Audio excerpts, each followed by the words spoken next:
What's up, guys and girls? Giovanni here, and I want to say, finally, Sky Katz has come back!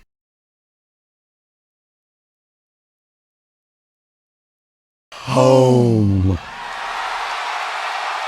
Alright then, let's raise some hell. The episode titled for this is called Tess Friends Forever.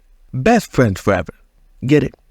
It's another Raven's Home tradition where Tess's name is in the title. Now, the episode begins with Victor sneakily trying to get some ice cream from the fridge. Alice sees this and wants him to split it with her. Victor tries to do an uneven split, but that doesn't work for Alice. Victor says he isn't afraid of Raven, and as he opens the fridge, an alarm goes off. It makes him scared because Raven will hear this. Raven comes into the kitchen to turn off the sound and tells them the alarm is for Tess because she's always stealing their food. If they wanted to, they could have done two birds, one stone. The alarm could have been for Tess and Victor. Raven could have been like, this is not only for Tess, but for you too, Dad.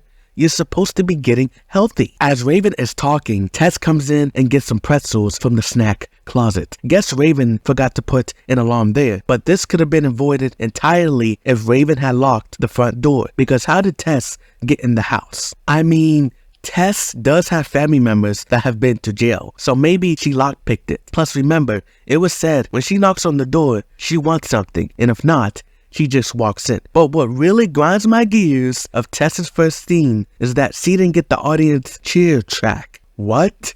Usually I say let the audience do the cheering, but in this case, I feel like the track was needed. I mean, even Chelsea got it. This is coming from a character who wasn't even in the season 4 finale. Plus, this episode airs exactly 2 years after Say Yes to Protest. So May 14th, 2021 and May 14th, 2023. Look at that. Booker comes down and sees her and hugs Tess. Tess tries to get some ice cream, but Raven doesn't have any for her. Then the intro plays. After the intro, the first plot begins with Alice asking Victor to be a schoolroom parent. Victor is happy to do it, but Raven chimes in to say, why not me? I can handle it. Then she asks Alice to choose between them, but Alice can't. So they decide to compete over it. Raven and Victor's first challenge is to prepare 3 Capri Suns for 30 students. After everything is all said and done, Raven wins and gloats heavily by saying, all this winning is making me thirsty. The second challenge is untangle the jump rope. Raven says to her dad that they are going to be calling him Chomp Rope, but the last laugh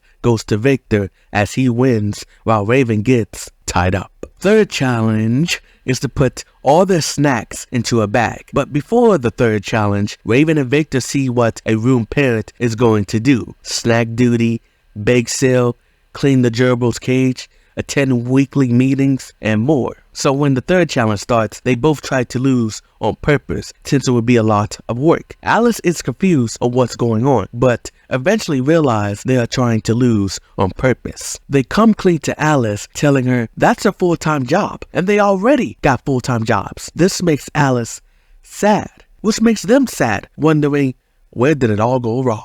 Moving on to Plot 2, the main plot. Tess, who is an original member of Booker and the Bookettes, is asked by Booker, what do you want to do? Tess says, I don't know. What do you want to do? And then they just go back and forth like best friends would. They finally make a decision, and that's to go play basketball. On their way out, Tess then meets Ivy and Neil, and Booker described them to Tess as, you're the nerd with the heart of gold and you're the weirdo with the heart of gold. Neil says to Tess, did Booker tell you I was funny? And Booker was like, No, I didn't tell her that. and he's absolutely right. Booker might like the many qualities Neil has, but funny ain't one of them. What do I say for Neil for most of his jokes? You're not funny and nobody likes you. Tess and Booker are at the basketball court playing basketball, and Booker is being bad at it. Now, I tried to do some research to remember, was Booker always bad? But I couldn't find anything. But you can't believe what I came across, and it's totally relevant to one of my season 6 predictions. Remember how I said Booker should develop his powers? Well, Tess even said it long ago.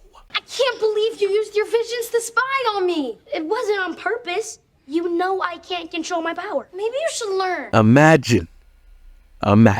Anyway, Neil shows up to let Booker know his best friend supports him. Tess says, "I'm right here." Booker misses a shot and Tess goes to get the ball. Neil talks to Booker and wanted to make sure he's Booker's best friend, and he says, "Of course." Tess asks the same question and Booker gives her the same answer. Neil returns with the basketball after Tess kicked it to make him go get it and hands Booker the ball. Booker then finally makes a shot and Neil says he always shoots better when his best friend is around. Now from there, the beef between the two would just go on and on. Both parties having inside jokes and different handshakes. After the commercial break, they all go to The Chill Grill. this is when Tess's unknown scene mother is talked about. I'm still pulling for her to show up and be played by a famous person. Tess does not give an update to Ramon or Nia. With what happened at the end of season 4, I still think her and Ramon are still together. But I also could see them being broken up, but still very good friends. Similar to like Raven and Devon. With Nia, no mention to her female best friend and how their relationship has developed as best friends. There was a Robin reference by Victor, and y'all should know who's playing Robin, or should I say, used to play Robin. Laszlo and Dave have this new chicken wrap nobody is buying, and he is trying to rap so people can buy it. Laszlo intentionally puts an idea in their heads so they can help him sell it. Tess says they could wrap it, and then she mentions that selective. Booker says it could be wrapped for raps. He then leaves to go tell Laszlo. With Tess and Neil still at the table, Neil can see what Tess is doing, stealing Booker away from him. Tess assures him, "How can I steal what I already had first? I know everything about him." Neil says, "I do too." And Tess had a little bit of a slip up. She revealed that Booker is psychic to Neil, and he pretended to play stupid just for a second to fool Tess, letting her know that a true best friend wouldn't have revealed that. Tess says, "Okay, only one of us can be his best friend," and so they decide to play basketball over him. When they get to the court, first 1 to 10 points will earn the official title as best friend. Tess tries to let Neil back out as she doesn't want him to lose his pride, which I laughed at. Neil says though he doesn't have any pride. Tess would roast Neil again. If you play the way you trash talk, this is gonna be easy. Neil would make the first point with the swish. I like this because it's been shown throughout season 5 that he plays sports of basketball and football. I'm still wondering, did he ever get on the cheerleading team? He asked Cammy to put in a good word for him. The game is coming to a close. The score is 9-9 while they are playing. Booker is calling Tess, wondering where she is, as the rap festival is starting soon, and it's a duet. Tess steals the ball from Neil and wins the game, which makes him scream, "No." That's not the only thing Tess won at, because when they came back to their phones, they both saw they had missed calls from Booker. Tess had 40 while Neil had 38. Tess shows up and tries to talk to Booker, but Laszlo tells them to make it rhyme. In that rap song, things are said. Tess says Neil is lame. Booker thought he could depend on her. She missed the old days. It comes to San Francisco to see her being replaced. Booker tells her that they could be two best friends. Tess then hits the sad mic drop and says, "That's easy for you to say. You abandoned me." Oh, I really felt that. I really did. Sky Katz brought her acting game for this. I would have really hyped up this moment even more. I would have had Tess crying. It would then not only be about her, but everybody back home in Chicago. She'd be like, "You abandoned me. You abandoned your school. You abandoned Levi, Ramon, Danny, Curtis, Gunnar, Xena, Sienna, who's a doll now, named Rodriguez, Camille, and even Mitch." That will tell you sometime after his character disappearance in season 2, they all became friends and he became a good guy. This will make the audience cry. For sure. Booker says, "You think I abandoned you?" Tess said he was coming back home. Booker didn't want to abandon Raven taking care of Victor and Alice, which is sort of, really, maybe a reference to Victor getting healthy? I'll allow it. Nevertheless, point number 1. Tess didn't know as to why he stayed. Nia didn't say anything. Booker didn't mention anything over the phone. Or what about since it looks like there was a time skip over the summer, he didn't visit her and bring this up? Second point, I call bullshit. Language. Shut up, Captain. That's not the reason as to why he stayed. He stayed for Cammy. I would like to put this clip into evidence. You met a girl, didn't you? No. I met the girl. So as you can see, that proves it. He's a liar! That is a lie! Now sure, maybe eventually down the line, Raven, Victor, and Alice was another reason he stayed, but the initial reason was Cammy. I can't believe Booker didn't tell Tess about her. Tess says she gets it. Booker didn't know she ever felt that way, but reassures her that Neil and Ivy have had his back since he's been there. Tess is happy to hear that because he's gonna need all the help he can get. Neil comes into the room and first thing Tess does is apologize for everything, but in rap form. Then Booker raps and they all make up. Then Neil raps. I can't rap. Neil starts singing and Felix has a good voice. If it was him, let me know in the comments if it was dubbed. Then they put all their talents together and Neil does a singing trope that I see in media, which I always find funny, and that's when it comes close or it is the end of the song and the singer starts overdoing the singing. Hey, what's going on? What you doing? I'm pretty sure this is new character development for Neil because it was never shown and mentioned in season 5 he could sing. After the festival was over, Booker wanted to know from them both what caused this drama in the first place. Just like Victor and Raven, they both wondered, where did it all go wrong? And the reason for the drama, the reason the conflict started is because of Ivy. This episode made me dislike Ivy even more.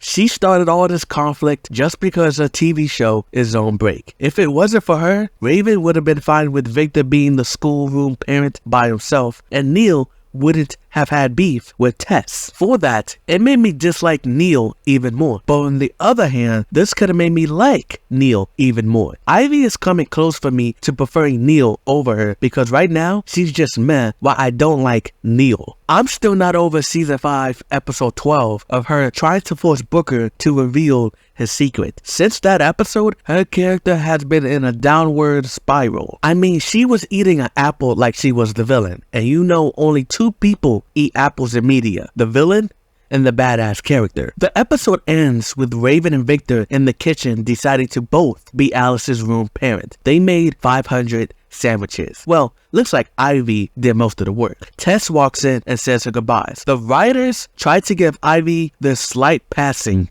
of the torch. Hey, Ivy, from one annoying neighbor to another, you're killing it, girl. First of all, I still think Ivy is a copy of Tess and not a good one at that. Second, Ivy has the right to be there because she takes care of Alice, does the washing, the cleaning over at Victor's place, even though they stopped showing that. Sure, she'll still walk into the Baxter residence without no key, but annoying neighbor? No. Annoying character? Yes. That's what makes Tess more special. She don't do none of that once she comes over. Raven says she's gonna miss her, and Tess hears her and comes back in and gives her one more hug before ending the episode, with it possibly being her last appearance. First, I want to say that I'm going to officially delete the Kimmy Gibbler, Sam Puckett, and Tess picture. She has earned it. She's 100% her own character. The only way I will get this picture back going forward is if I screen grab it from one of my Raven's Home review videos. Now, with this episode being Tess versus Neil, if Levi comes back onto the show, first, he needs to bring back that surfboard. I haven't forgotten. Second, it needs to be him versus Alice. I want to know who is the smarter one. But I will say, I don't think Levi is into the science anymore. He's an actor, though the writers can make him all 3. He's a science geek, an actor, and a magician. With Alice hacking into space comms, I don't know how Levi could beat that. But it doesn't matter. To me, just like how Tess beat Neil, I'm gonna have Levi beat Alice just to show that the seasons 1 through 4 characters are better than 5 and 6. But I could see the writers making it a tie. My grade for the episode will be a 7.5 out of 10. But that's only for the rewatch. Originally, I gave it a 5. If you're one of those people who dropped off the show after season 4, you will enjoy this episode. The writers can try all they want to get me to like Ivy and Neil and believe they are Booker's best friends, but I'm never going to buy it. It's totally forced. The only way that could happen is if the show goes on for another 4 seasons. So seasons 5 through 9 to show them bonding naturally. Otherwise, I'm always going to hate this line. You and Neil are the best friends a guy could have. When it comes to Booker's friend list, it goes like this. Nia, his sister, Levi, Booker's brother from another mother. Tess is his female best friend. Neil is his male best friend. Then I assume Ivy is Booker's second female best friend. And when it comes to overall best friend, That one is left a mystery. Before I forget, there was no vision or visions in the episode. And if you're curious about the ratings for this episode, Sky Katz's appearance brought in the millions of Raven's Home fans. 0.09 million to be exact. So yeah, that's everything. Just like last episode was an unofficial sequel, this episode is an unofficial sequel as well. They did one I liked and one I hated. But with that being said, get your fingers up and say it with me. Can you smell what Tess is cooking? Bye.